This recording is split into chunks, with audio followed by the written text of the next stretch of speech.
Hervé nous a proposé des sons, des images aussi. Mélanie nous avait proposé des images. Eh bien, moi, je ne vous proposerai rien.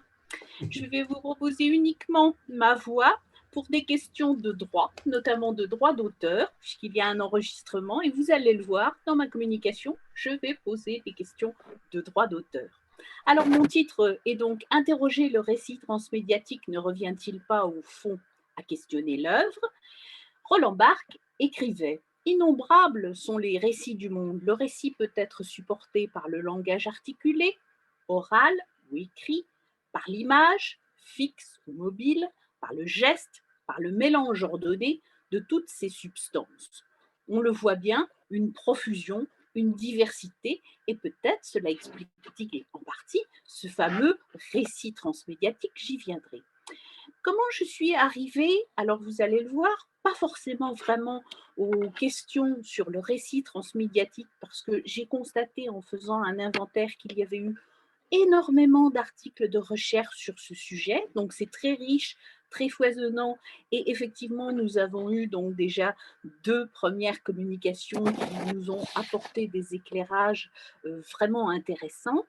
Pour ma part, je me suis posé la question de la transmédiacité, oserais-je dire, parce que j'ai interrogé dans ma thèse la critique journalistique de la presse écrite, donc concernant à l'époque la légitimation des CD-ROM et des jeux vidéo. Et j'ai montré que ces CD-ROM et ces jeux vidéo, alors CD-ROM qui n'existent plus sous la même forme, mais les jeux vidéo qui existent toujours, en revanche la critique a disparu, et donc il me semblait qu'il était intéressant de voir un média qui permettait de contribuer à la légitimation d'un autre média. Et j'oserais dire qu'on se demande si aujourd'hui ce n'est pas l'inverse, la presse écrite n'aurait-elle pas besoin des autres médias pour arriver à mieux vivre. Alors, quelques rappels liés au contexte. Évidemment, je ne reviendrai pas sur la définition de Henry Jenkins, mais j'aimerais quand même commenter 2 points. D'une part, j'ai apprécié que Mélanie Bourda nous indique que ces plateformes médiatiques n'étaient pas forcément numériques, elles pouvaient être aussi des plateformes traditionnelles. Il me semblait que c'était important. Et puis, je voulais revenir sur la question du public, axe clé de la convergence. Certes, il y a un public, mais peut-être est-ce le fait de séries audiovisuelles, télévisées ou parfois de jeux vidéo où on a l'impression d'une manifestation du public qui est peut-être parfois plus importante que dans certains autres types de médias où le public, bien évidemment, existe mais ne se manifeste pas de la même façon. Et donc, moi, je vais désirer vous emmener sur une question plutôt sur l'œuvre et sur l'auteur. Alors, qu'est-ce qu'une œuvre? Eh bien, je vous rappelle que Michel Foucault écrit dans son ouvrage L'ordre du discours, et je le cite, il serait absurde, bien sûr, de nier l'existence de l'individu écrivant et inventant. Il écrit un peu plus loin, un texte à l'horizon duquel rôde une œuvre possible, reprend à son compte la fonction d'auteur. Ce qui m'intéresse chez Michel Foucault, c'est la question de l'homme et de l'homme, de l'individu, en fait, inventant et écrivant une œuvre. Donc, on le voit, c'est une question fondamentale. Cette question d'œuvre m'a conduit à interroger l'avocat spécialisé Emmanuel Pierrat sur des questions de droit d'auteur. Emmanuel Pierrat précise, le droit d'auteur ne protège que les œuvres originales. Or, l'originalité est une notion dont la définition en propriété littéraire et artistique diverge de l'acception courante. Il précise plus loin, il s'agit pourtant, selon la jurisprudence, de l'élément le plus indispensable à une protection par le droit d'auteur.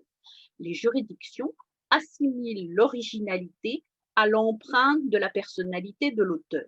L'originalité n'est ni dans l'inventivité, ni la nouveauté, dont il faut clairement la distinguer. Emmanuel Pierrat précise aussi, pour chaque type d'œuvre, la jurisprudence a élaboré des repères permettant de déterminer les traces de l'originalité. En matière littéraire, l'originalité se retrouve dans 2 éléments, la composition et l'expression. Il explique que la composition est l'ordonnancement des chapitres, le déroulement de la trame, et il explique aussi que l'expression, c'est le style, le choix des mots que l'on connaît tous bien. On le voit, cela va questionner qu'est-ce qui contribue à une œuvre et une œuvre originale.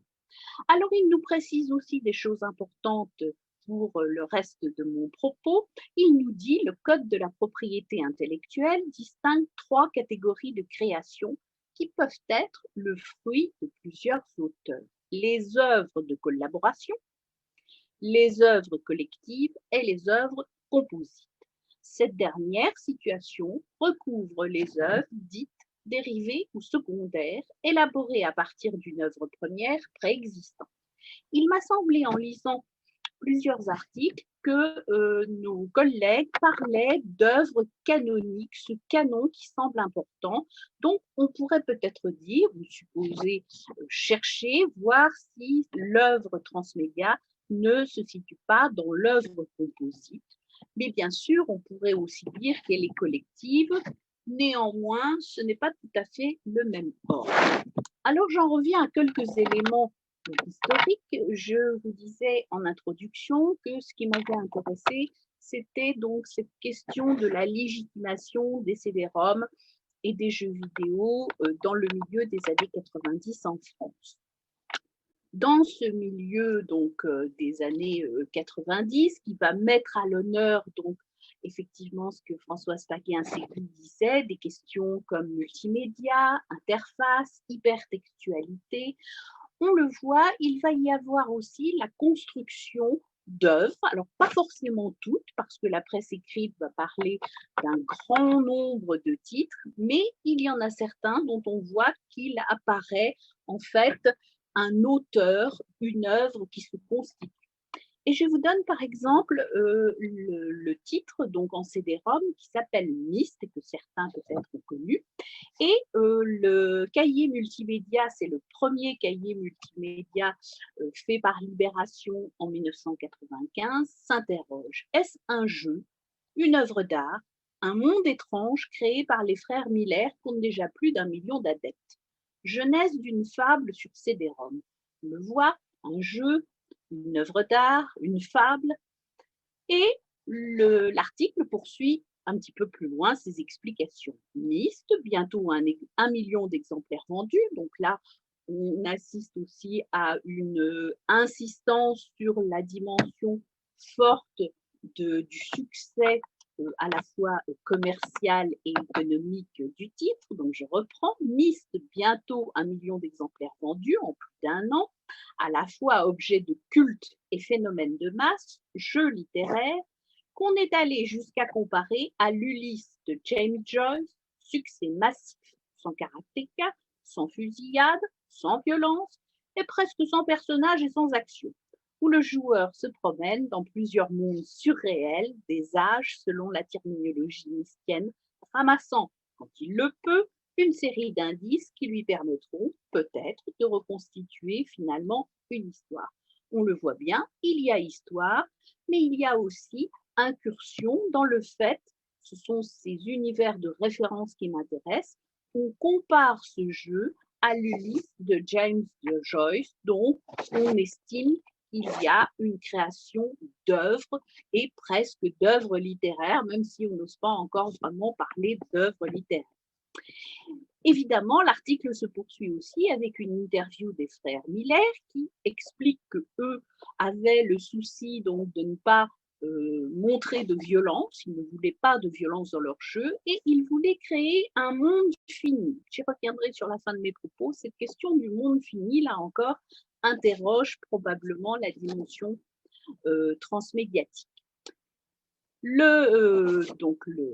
Comment dire, le jeu sort et il y aura également, il est donc un grand succès, il y aura donc un Myst 2 également. Je reviens sur ce premier Myst. Libération nous précise encore qu'il est le premier produit ludique de qualité qu'il faut appeler, faute de mieux, les industries de l'imaginaire. Myst joue sur la poésie de l'univers réel, inventée et paisible, sourdement angoissante, mais c'est une autre histoire. Là encore, on le voit bien, on est renvoyé à ces industries de l'imaginaire, donc j'en reviens comme Hervé à ce monde imaginaire évoqué par le colloque, et ça nous intéresse vivement. Libération cite aussi, et là encore, on est, je dirais, dans la transmédialité, c'est une pratique habituelle de la presse, les écrits du New York Times, puisque Myst est donc fait par des frères Miller américains. Et cette citation dit Myst semble avancer vers l'au-delà du cinéma, donc c'est une citation de citation, c'est Libération qui cite le New York Times. Myst semble avancer vers l'au-delà du cinéma avec sa combinaison de futurisme surréaliste et d'imagerie traditionnelle. Donc on le voit dès 1995, on annonce en fait un transmédia, on n'ose pas parler de transmédia à l'époque, ni on parle plutôt de multimédia, d'éléments qui vont donc questionner les manières traditionnelles de récit ou de raconter, voire les manières littéraires. Un deuxième point que je voudrais interroger aussi sur la question des droits, Emmanuel Pierrat, toujours, précise que les personnages sont également l'objet d'un dépôt de droits d'auteur. Il nous dit les éléments composant un livre tels que les personnages peuvent également bénéficier d'une protection autonome. Là encore, on le voit bien, donc des protections pour ces personnages. Alors, en réfléchissant, on constate que certains personnages de la littérature ou de la bande dessinée sont facilement adaptables, hein, on le sait, mais il y a également des créations de personnages nouveaux, et je citerai un exemple que j'avais eu l'occasion d'interroger dans ma thèse, qui est donc Lara Croft, et qui était à l'époque vraiment comment dire, très appréciée de la critique, qui subsiste que cette héroïne donc est créée de comment dire, je dirais de nulle part, et avec un succès retentissant au fil des œuvres qui se poursuivent. Donc là aussi, je vais poser la question de la série. Néanmoins, je vous cite là encore un seul extrait d'un journal généraliste, La Croix en l'occurrence, qui écrit le jeu d'aventure dont on tombe amoureux pour son héroïne, pour son scénario, ses décors, ses rebondissements ou son ambiance Indiana Jones. Tomb Raider est époustouflant à tous les points de vue. Qu'est-ce qui m'intéresse là encore? C'est que l'on compare l'ambiance de Lara Croft, l'héroïne Lara Croft, à Indiana Jones. Indiana Jones, vous le savez, héros du cinéma. Donc on voit bien que les références vont chercher dans l'intermédialité ou la transmédialité, même si ce n'est pas la même chose, bien sûr.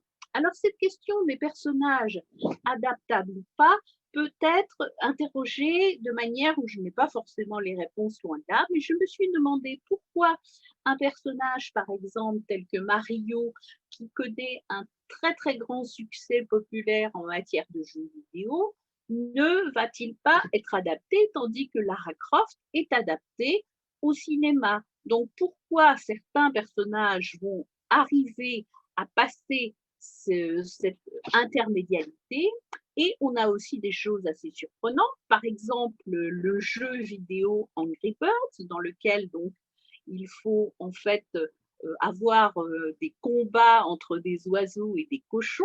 Eh bien, ce jeu Angry Birds a été adapté au cinéma en vidéo. Donc, on le voit, des questions sur ces adaptations possibles ou pas, qui fonctionnent ou pas.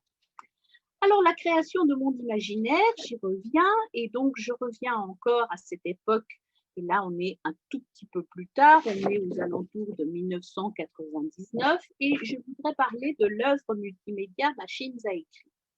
Machine à écrire est donc créée, c'est un CD-ROM qui est créé par Antoine Denise autour des œuvres de Pérec et Queneau, par rapport à leurs œuvres initiales, donc éditées sur des livres papier, mais évoquant le pouvoir futur des machines. Antoine Denise, donc, est le créateur, concepteur multimédia, et il va donc proposer une version très poétique. On peut considérer qu'il s'agit d'une œuvre originale, puisque ce n'est pas une adaptation. Il va mélanger plusieurs auteurs, il va mélanger des dispositifs où effectivement à partir, par exemple, des 100 000 milliards de poèmes où donc Queneau va nous proposer un système de nouveaux poèmes, et bien là, le CD-ROM va générer de nouveaux poèmes, ou alors Perec qui envoie des cartes postales, et bien là encore, le CD-ROM va les générer automatiquement. Et on voit bien qu'il y a donc une œuvre originale faite à partir de la littérature et qui fonctionne, puisque l'éditeur Gallimard, je reviens à ma question des droits, s'intéresse. Gallimard a produit et édité ce CD-ROM Machines à écrire et l'a toujours au catalogue. De même, Antoine Denis, qui a fait beaucoup d'œuvres multimédia, lui n'est plus, comment dire, juste évidemment orienté sur ces questions de machines à écrire, mais il a élargi ses productions et on peut considérer qu'il met en œuvre un ensemble de médias. D'ailleurs, Antoine Denise vient de la musique, du milieu de la musique, et il est intéressé par toutes ces fonctions. Et donc, on voit bien Gallimard, qui depuis lors ne fait plus de production multimédia, mais comme vous le savez, continue d'être toujours un éditeur. Donc, c'est ça qui m'intéresse d'interroger, de voir qu'en est-il de l'œuvre et qu'en est-il de ses droits d'auteur? N'y a-t-il pas une œuvre principale que l'on va avoir et qui va générer des excroissances, des productions de femmes? Ainsi, je voulais donc interroger aussi la question, j'ai lu avec beaucoup d'intérêt l'article de Marie Vanoss qui montre, en interrogeant Into the Wild, un exemple de fiction journalistique transmédia. Le transmédia, en fait, dans cette affaire, est effectivement à partir d'un récit journalistique, dont on sait qu'un récit journalistique est une œuvre collective puisqu'il est fait par le journal, va se transformer et être en fait approprié par différents, alors là on ne parle pas forcément de fans, mais de publics. Et je me suis interrogée en me demandant si peut-être on ne pouvait pas envisager ces différents publics ou ces différents fans comme faisant partie de ce que l'on aurait appelé il y a longtemps l'œuvre des anonymes, puisqu'on le sait bien, l'œuvre canonique est déposée, elle fait l'objet d'un dépôt, il y a un auteur, mais là, il y a différents contributeurs qui font des choses, mais qui ne sont pas forcément des choses reconnues comme participants de cette œuvre ou de ces auteurs. Enfin, je terminerai avec quelques questions relatives, donc là encore, aux œuvres. La question de la suite des œuvres. On voit bien qu'il est question, par exemple, de la suite d'une œuvre après le décès de son créateur. On le sait, par exemple, la bande dessinée Tintin est extrêmement protégée par Moulinsart, donc qui protège l'œuvre et qui n'autorise pas des continuateurs. En revanche, il y en a d'autres, comme Astérix ou Blake et Mortimer, qui vont donner lieu à des continuateurs. Donc là encore, est-ce qu'on est dans des questions de possibilité, d'interrogation toujours de cette œuvre canonique? Et je reviens à Emmanuel Pierrat qui évoque par rapport à ses droits de suite l'œuvre de Stieg Larsson et sa célèbre trilogie Millennium, dont il explique que la compagne de Stieg Larsson, qui n'est pas l'héritière malgré ses 30 ans de compagnonnage, en fait, elle explique néanmoins qu'elle n'avait pas été mise au courant d'un éventuel projet de suite. Comme vous le savez, il y a donc un tome 4 à cette œuvre Millennium, et vous le savez aussi, Millennium a fait l'objet donc de films qui tous donc connaissent un grand succès. Donc on le voit bien, et Emmanuel Pierrat nous explique que ces pratiques sont tout à fait différentes entre l'édition et le cinéma. Il nous dit, le cinéma, à la différence de l'édition, n'hésite que rarement à produire une suite, sitôt une sortie plébiscitée par le public, à défaut d'être saluée par la critique.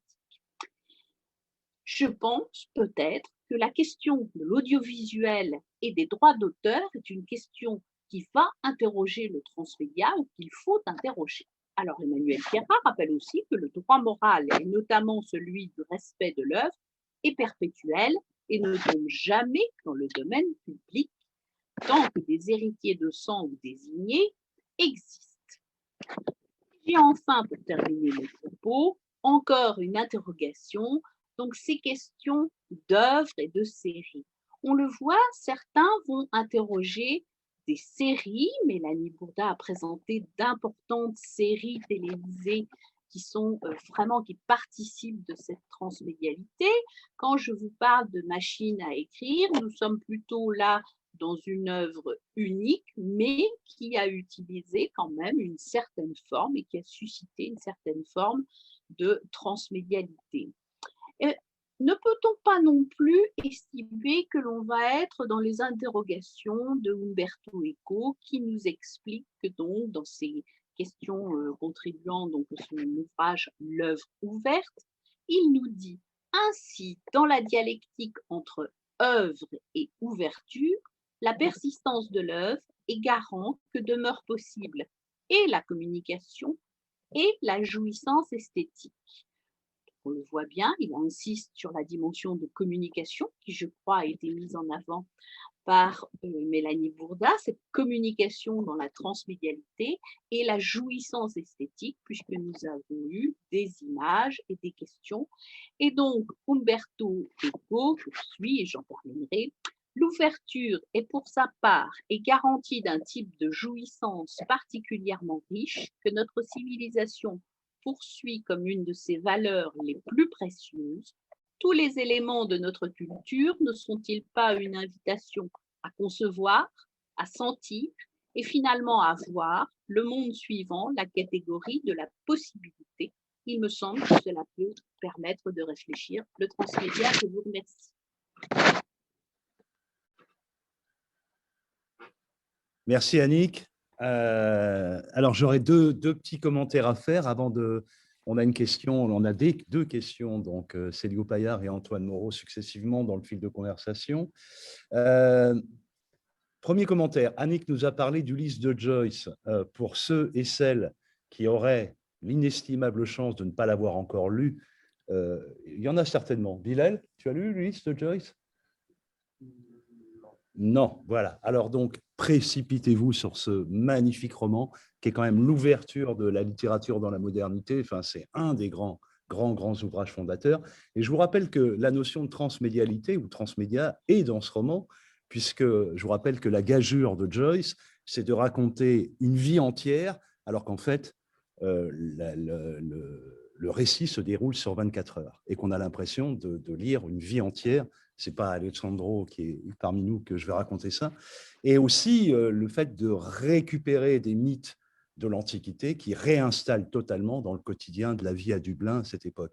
Bon, donc vraiment, ceux et celles qui ne l'ont pas encore lu, vraiment, jetez-vous dessus. On pourrait parler de Cortázar aussi avec Marel, par exemple, qui était aussi un roman, un labyrinthe extraordinaire.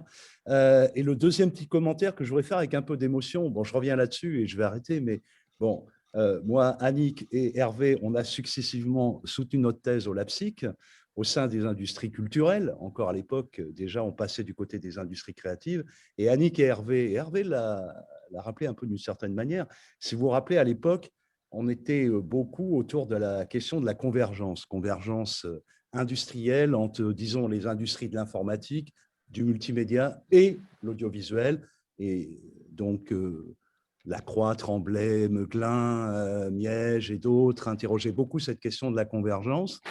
Et moi, je me demande si, en reprenant le propos d'Annick, puisqu'elle nous a parlé, et moi, c'est quelque chose qui m'intéresse beaucoup de ce point de vue-là, de ce rapport entre le roman, la série, le cinéma, le jeu vidéo, la bande dessinée, on voit bien à quel point il y a une hiérarchie des filières et une hiérarchie des genres qui est totalement bousculée. Et je me demande si de la convergence, on n'est pas passé à la contamination. C'était un peu mon commentaire et non pas une question, mais peut-être que tu pourras aussi donner ton retour là-dessus, Annick, si tu veux. Et il me semble bien qu'on est vraiment maintenant dans une porosité, une contamination qui bouscule et qui, à la fois les hiérarchies, voire même les classifications entre ces différentes filières d'un côté et ces genres de l'autre. Donc, la première question vient Si tu veux réagir, Annick, hein, tu peux, mais la première vraie question, c'est normalement Célia, hein, excusez-moi, Célio, euh, qui avait une question. Célio Paillard, oui. Oui, ben, merci beaucoup pour votre présentation très intéressante. Moi qui m'a aussi touché particulièrement parce que je suis plutôt dans le champ des arts plastiques. Donc, évidemment, il y a plein de questions qui sont appliquées à ce domaine-là avec des questions très enfin, stratégiques, centrales quoi, sur ces questions de droit d'auteur. Derrière, c'est qui peut vivre de son art. Donc, c'est quand même un point vraiment fondamental. Euh, Et en fait, je suis pas non plus un spécialiste du transmédia. Alors, du coup, j'ai lu pas mal de trucs pour préparer le colloque donc, notamment un article de Caroline Groupière de 2017 qui s'appelle Le transmédia, un dépassement du médium. Et je pensais à une chose par rapport à. En fait, elle, elle parle d'un concept, je crois, qui vient de quelqu'un d'autre, qui s'appelle le médiamètre. Elle dit il y a un médiamètre, enfin, il y a éventuellement un médiamètre ou pas de médiamètre. Et bah, je ne sais pas si vous connaissez cette idée-là. Est-ce qu'il y a quel peut être le rapport donc, avec ces questions-là autour du droit d'auteur et de la paternité de l'œuvre, quoi. Et quelque part même du processus transmédia qui peut se développer par la suite.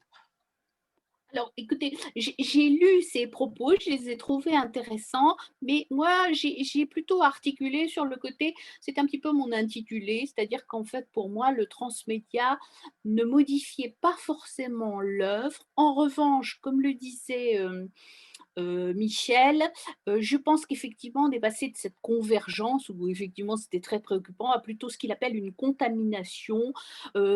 Parfois même, j'appelle ça des hybridations. On le voit bien qu'il y a des hiérarchies qui sont complètement bouleversées, mais qu'il y a quand même encore une subsistance des pratiques anciennes. On ne peut pas dire que tout est arrivé, tout a été bouleversé et rien n'existe comment dire, de ce qui est un monde ancien, entre guillemets, puisqu'on voit bien qu'il y a toujours des arts. Alors, c'est vrai que la question du comment arrive-t-on à vivre de son art, ça c'est une question qui est très très problématique, qui est très difficile et qui je pense va augmenter parce qu'on le voit bien, la question de ce public qui produit des choses. C'est pour ça que j'osais peut-être avancer l'hypothèse qu'il s'agirait d'une œuvre anonyme parce que ces œuvres ne sont pas déposées, elles peuvent être archivées, mais elles n'ont pas de droit d'auteur et évidemment, elles ne donnent pas lieu à des rémunérations. Donc, on pose aussi la question du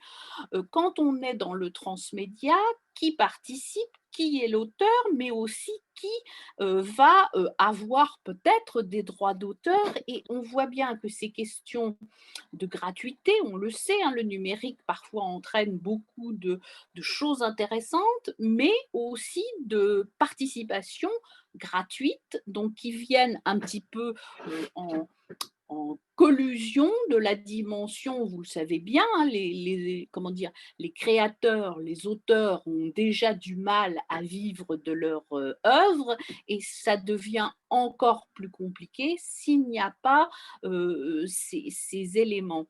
Et donc, j'ai entendu aussi avec grand intérêt Mélanie Bourda qui nous disait il y a un moment où comment dire, les fans ont archivé l'œuvre. Ils ont archivé l'œuvre. Est-ce que ça va être un archivage pour contribuer à dire, ben voilà, voilà ce que nous avons fait?